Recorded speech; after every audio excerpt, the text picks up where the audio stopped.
So last night was the vice presidential debate, and if you haven't already, be sure to check out the live stream that me and Coach D did here on the channel immediately following the debate. We reacted right after it. We had just got done watching it. It was fresh on our mind, and we reacted in real time. And it's always a great show with Coach D when we do that. So if you haven't already, I'm going to tag him in this video. Be sure to go over and check out Coach D's channel and hit the subscribe button, because he's one of the best voices of the pro-democracy movement, period. But I'm a little bit under the weather this morning, not feeling the best, so this is about as loud as I can talk. But like I've said, this is the hill I'm willing to die on, so I'm not gonna back down.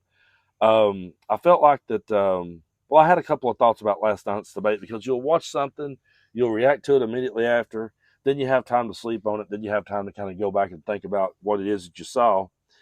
And I really feel like that when we go back and look at certain points of this debate, we're going to realize that there'll be the moments that's going to define it. That's what I'm trying to say. They're going to be the moments that there will be a couple of moments that really defined this debate.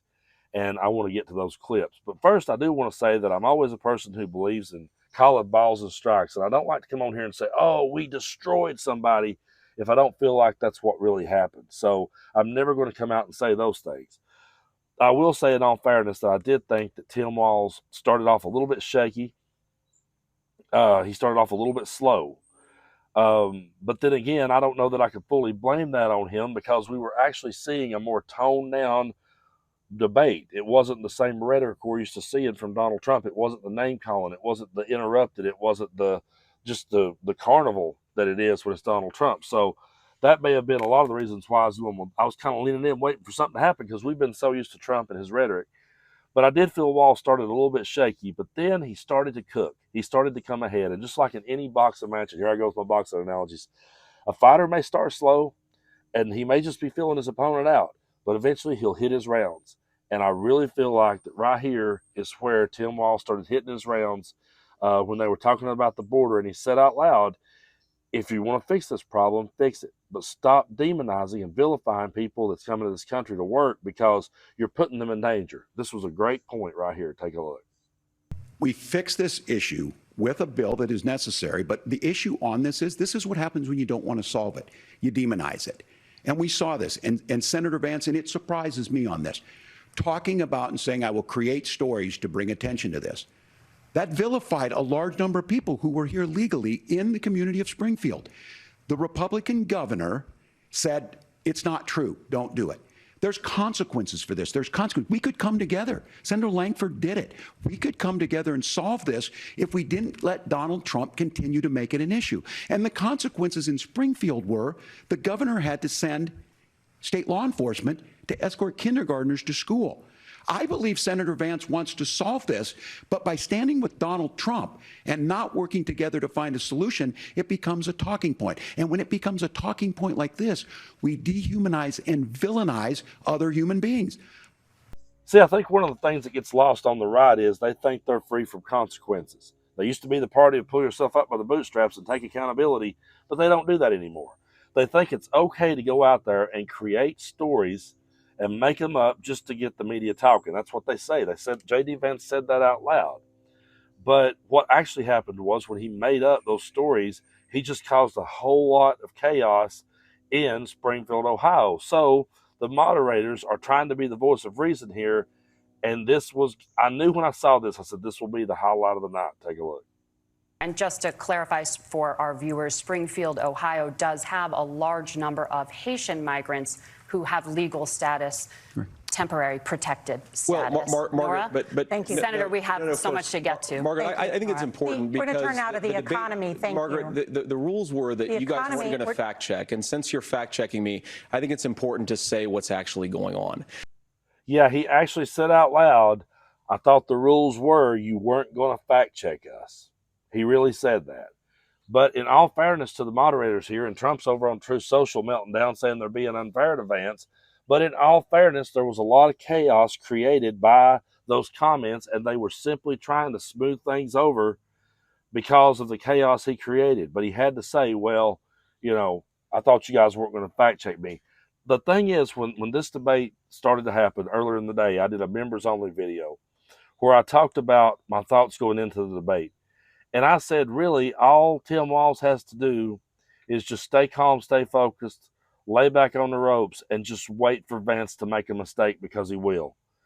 And he'll make a mistake so catastrophic that Walz will have it in the bag. And I feel like that was the moment where, like, yep, there it is. That's all you had to do. So whatever you thought about the debate up to that point, however you were feeling about it, right there is where the tide shifted, because you realized JD doesn't have any self-awareness and doesn't realize how the things he says out loud actually sounds.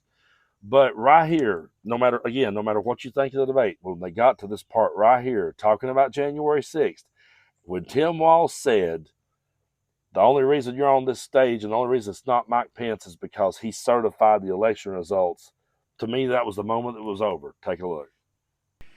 When Mike Pence made that decision to certify that election, that's why Mike Pence isn't on this stage. What I'm concerned about is, where is the firewall with Donald Trump?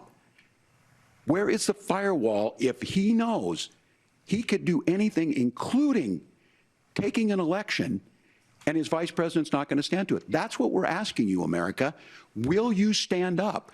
Will you keep your oath of office, even if the president doesn't? And I think Kamala Harris would agree. She wouldn't have picked me if she didn't think I would do that, because of course that's what we would do. So, America, I think you've got a really clear choice on this election of who's going to honor that democracy and who's going to honor Donald Trump. Now, when I say this, I'm in no way trying to normalize J.D. Vance. I'm not. He's a terrible candidate. He should never be near any office, in my opinion. But J.D. Vance was able to go out there and lie in a much smoother manner and come off with a better temperament than Donald Trump, which isn't hard to do. But he was able to appear to be like a more reasonable person than Trump. But no matter how reasonable he may be, if he says, I would not have certified those results, if Trump were to be reelected and Vance was in there with him, Vance would simply be his yes man. He would be his stooge. And he's already told us that out loud. So to anybody out there, don't be duped or tricked by anything that Vance said last night, or maybe think, well, he's a little bit slicker, or he's a little bit more reasonable, or he showed compassion at certain points. It was all him trying to dial back the rhetoric. It really was. And I honestly believe he was trying to go ahead and plant the seeds to save his career, because he knows the ship is sinking. But right here, this was the knockout blow. When Tim Walz turned to J.D. Vance and said, can you say it? Can you say Donald Trump lost the election? I love this. And it was at this point that I knew it was over. Take a look. Just saying, he is still saying he didn't lose the election. I would just ask that. Did he lose the 2020 election?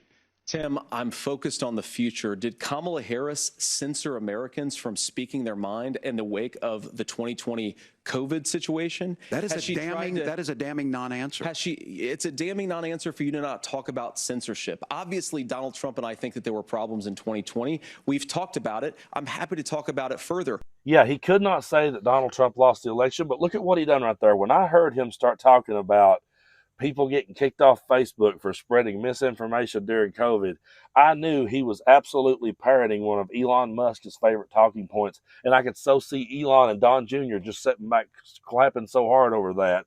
That is not even a comparison that's even close. It ain't even apples and oranges. Apples and oranges are closer to being the same thing than that is, because what he was saying is, hey, let us put out the misinformation in this world. Let us put out as much as we want to. Let us influence people. Let us sway people with misinformation. They're getting on this kick of that Democrats are coming against free speech. That's not what it is. And I loved when Walz said to him, you can't yell fire in a crowded room. You know, I was taught that from the time I was a child, and it always made sense that, yes, you do have freedom of speech, but with that freedom of speech comes responsibility, and you have to be held accountable for certain things you say.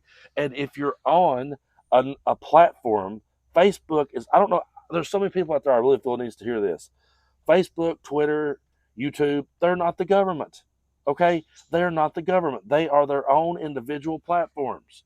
I was a musician for over 25 years. I went into bars around in my part of the world. I got up and entertained the crowd because that was what I was hired to do. I never got on my bullhorn and started talking politics. Why? Because that room was the owner's platform. That was his establishment. That was his place.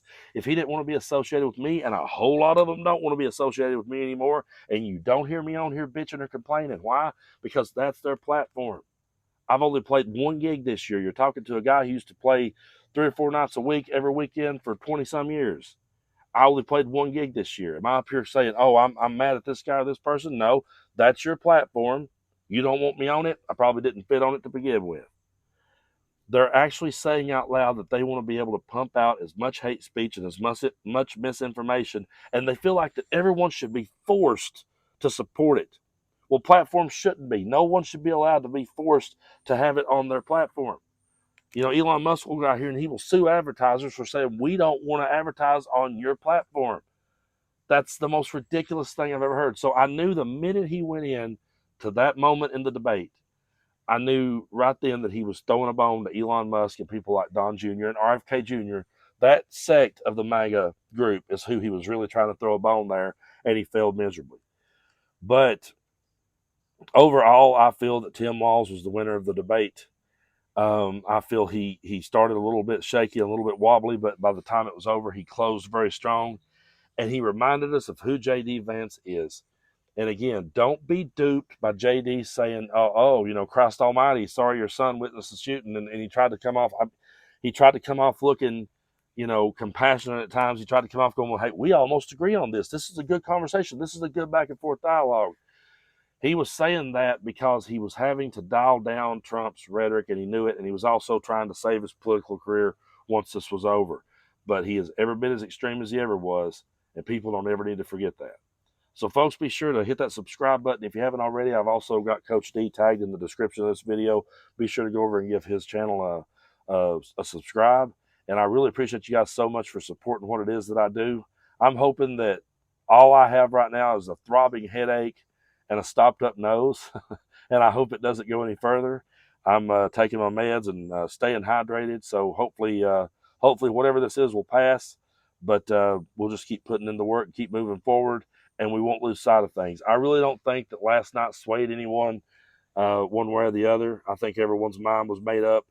You know, there might have been some people who don't pay attention come in and look around, but even their minds was probably already made up. They probably weren't even going out to vote to start with. But we are. We're going to be there. We're going to vote. I'm actually going to vote early this time, and we're going to get Kamala and Tim over that finish line and have good leadership in this country once again. And we'll start trying to work to put to bed all the crazy rhetoric that Donald Trump unleashed on us.